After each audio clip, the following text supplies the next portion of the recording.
काला साया। यूं तो बनारस घाट अपनी खूबसूरती के लिए बहुत प्रचलित है, पर घाट के किनारे कई राज लिए बैठे हैं। ये कहानी शुरू होती है बनारस के घाट के पास बने ममता निवास से, जहाँ प्रिया लाल जोड़े में ममता के घर उसकी बहू बनकर आती है। आओ आओ बहू, घर को अपने पैरों से पवित्र करो। ममता घर की दहलीज पार कर ही रही होती है कि अचानक एक बहुत गंदी सी बास पूरे घर में फैल जाती है।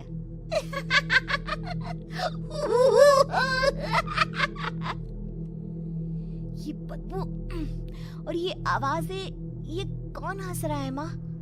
अब ये पड़ोसी ना हमारे थोड़े अलग से है। कहाँ हम शाकाहारी और ये मांस मच्छी खाने वाले। छोड़, तू ध्यान मत दे और गृह प्रवेश कर। और हाँ बहू, अपनी सास की एक बात हमेशा याद रखना, इन पड़ोसियों से तो कभी बात नहीं करेगी। अच्छे लोग नहीं है ये। अपनी सास की ये बात मानेगी ना बेटा? हाँ माँ, जो आपकी मर्जी, मैं उनसे बात नहीं करूंगी। अगले दिन प्रिया अपनी पहली रसोई बनाने रसोई घर में जाती है। ये छो की बात तो नाक में जा रही है। एक काम करती हूँ, खिड़की खोल देती हूँ। प्रिया खिड़की खोलने जाती है। इतने जाले, लगता है इस खिड़की को कभी खोला ही नहीं गया। पर ऐसा क्यों? ओह, नॉन वेज की स्मेल आती होगी ना। 2 मिनट के लिए खोल लेती हूँ, फिर बंद कर दूंगी। प्रिया खिड़की खोलती है। खिड़की खोलते ही उसकी नजर सामने वाले घर की खिड़की पर पड़ती है, जहाँ एक लड़की खड़ी होती है, हाथों में मेहंदी, लाल रंग की साड़ी, बिल्कुल सजी धजी, मानो प्रिया की तरह ही वो भी नई नवेली बहू हो। वो प्रिया को देखकर मुस्कुराती है। हे भगवान, माँ ने तो इनसे बात करने को मना किया था। प्रिया फौरन ही खिड़की बंद कर देती है और तवे पर चढ़े रोटी की ओर देखने लगती है, पर वहाँ रोटी न होकर मछली पड़ी होती है। ये क्या? पहली ही रसोई में इतनी बड़ी गलती! हे भगवान, अब मैं क्या करूं? प्रिया बहुत डर जाती है और फौरन रसोई की सफाई करने और फिर सभी के लिए खाना बनाने लग जाती है। जब वो सबको खाना परोसती है, सब तो ठीक है, मैं बेकार में चिंता कर रही थी।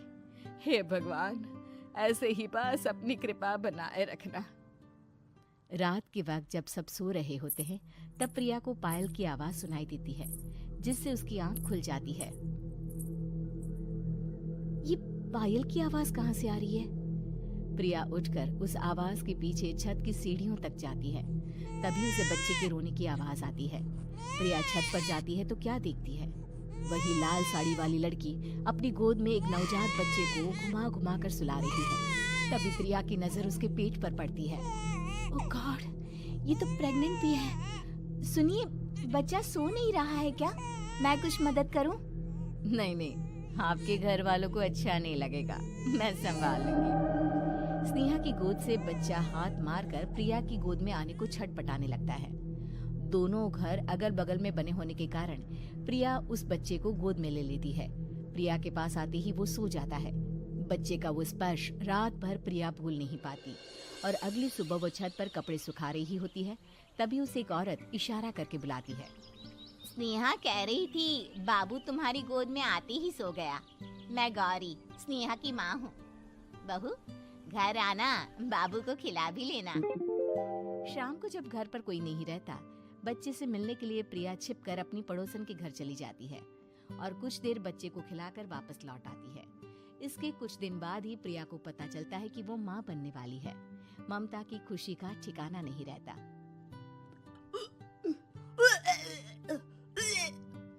माँ जी, पता नहीं क्यों उल्टी आ रही है। प्रिया भागती हुई वॉशरूम में जाती है तो हरे और लाल रंग की उल्टी करती है। उस उल्टी में से कीड़े निकलते हैं। ये क्या? खून और ये कीड़े! माँ! माँ! प्रिया की आवाज सुनकर ममता दौड़ कर आती है, पर बेसिन में कुछ नहीं होता। प्रिया हक्की बक्की रह जाती है। ये सब क्या हो रहा है? प्रिया घबरा जाती है और अपने कमरे में जाकर सो जाती है। डर के कारण वो इतनी थक जाती है कि उसकी आंख लग जाती है। तब उसे ऐसा लगता है उसके पेट पर मानो कोई बैठा हुआ हो। कौन हो? प्रिया के पेट पर एक 5 महीने की बच्ची बैठी हुई थी, जो बुरी तरह जली हुई थी। माँ, तुम ही मुझे लाई ना अपने पेट में। मैं तुम्हारी माँ नहीं हूँ। कौन हो तुम? माँ, देखो मैं जल गई बुरी तरह से। 6 महीने पेट में रहने को भी मुझे नहीं मिला। सहला दो ना माँ। बचाओ! बचाओ! माँ! ममता दौड़कर कमरे में आती है। प्रिया की बातें सुनकर वो सब समझ जाती है। तू कहीं बगल वाले घर में तो नहीं जाकर आई ना बहू? मुझे माफ कर दो, मैं गई थी माँ।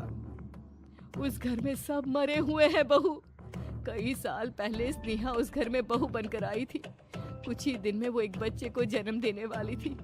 पूरा घर बच्चे के आने की खुशी में खोया था कि एक दिन अचानक उस घर में आग लग गई। सब बुरी तरह जलकर मर गए। गौरी आज भी दादी बनने का इंतजार कर रही है और इसीलिए स्नेहा ने अपना अजन्मा बच्चा तुम्हारी कोख में डाल दिया। ममता ये कह रही होती है कि पीछे से उसके पैरों को एक बच्चा पकड़ लेता है। दादी, दादी। माँ, स्नेहा की गोद में यही बच्चा था। ये बच्चा कौन है फिर?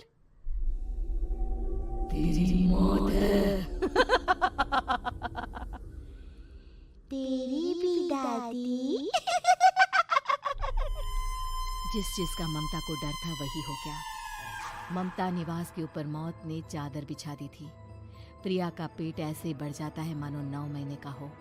2 हाथ उसके पेट से बाहर निकलते हैं। बहू, संतोष को फोन कर, किसी पंडित जी को बुला बहू।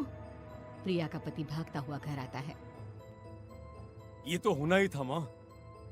तेरा पाप तेरे सामने आ गया तो तू सह नहीं पा रही है। स्नेहा घर में आग लगी नहीं थी, माँ ने लगाई थी, प्रॉपर्टी की लालच में। और वो बच्चा मेरी पहली पत्नी का बच्चा है, मेरा बेटा, जो कि उस आग की चपेट का शिकार हो गया था। मैंने तुमसे ये सब माँ के कहने पर छुपाया था। मुझे माफ कर दो प्रिया। तुम अगर चाहो तो यहाँ से जा सकती हो। मैं तुम्हें किसी भी बंधन में रखना नहीं चाहता। मेरी शादी हुई है आपसे, मैं आपको छोड़ नहीं सकती, पर उससे पहले हमें स्नेहा, उसकी माँ और बच्चे की आत्मा की शांति करवानी होगी। संतोष और ममता गौरी के घर जाते हैं। अंदर सब कुछ जला हुआ होता है। जमीन पर जली हुई लाशें बिखरी हुई थी। ममता रो रो कर अपने करने की माफी गौरी से मांगती है। प्रिया स्नेहा के घर वालों का अंतिम संस्कार करवा देती है और ममता निवास फिर से आत्माओं के साए से मुक्त हो जाता है।